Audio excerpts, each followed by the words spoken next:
IAS institute నిర్వహిస్తున్న all India scholarship exam pass అవ్వండి. 2 years ఫీజులో 50% మాత్రమే పే చేయండి. పాఠాలు చక్కగా బోధించవలసిన బాధ్యత ఆమెది.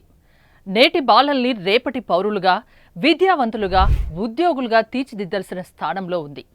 తప్పు చేయకూడదు అని చెప్పాల్సిన ఆమె తప్పుటడుగులు వేసింది. ప్రేమలో పడి పెళ్లి చేసుకుంది. దాంట్లో తప్పేముంది అని మీరు అనుకోవచ్చు. ఉపాధ్యాయులకు మనసుండదా, ప్రేమలో పడరా, పెళ్లి చేసుకోరా అని మీకు డౌట్ రావచ్చు. కానీ ఈ మేడం గారు కొంచెం డిఫరెంట్. ఆమె ఏం చేశారో తెలిస్తే మీరు కూడా ఇదేం బుద్ధి అని తిడతారు.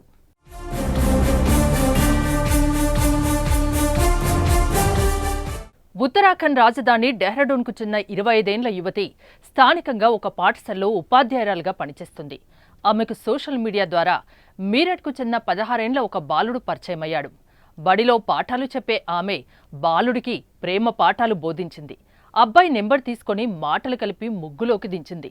మెల్లగా లవ్ ట్రాక్ ఎక్కించింది.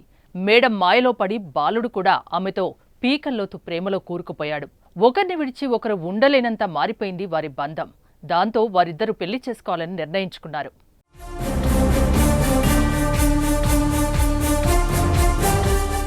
ఇలా కొన్ని రోజుల తర్వాత ఇద్దరూ ఎవరికీ తెలియకుండా పెళ్లి చేసుకున్నారు.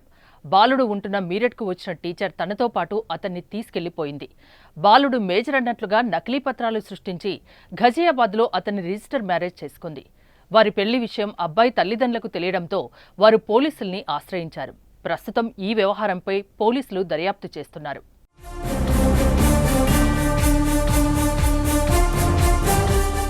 25 ఏళ్ల టీచర్ 16 ఏళ్ల అబ్బాయిని ప్రేమించి పెళ్లి చేసుకోవడం ప్రస్తుతం హాట్ టాపిక్గా మారింది.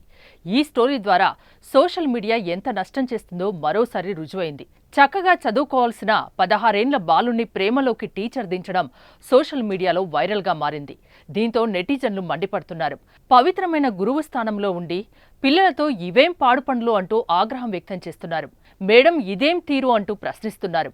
మరి ఈ స్టోరీపై మీ అభిప్రాయాన్ని కామెంట్ చేయండి.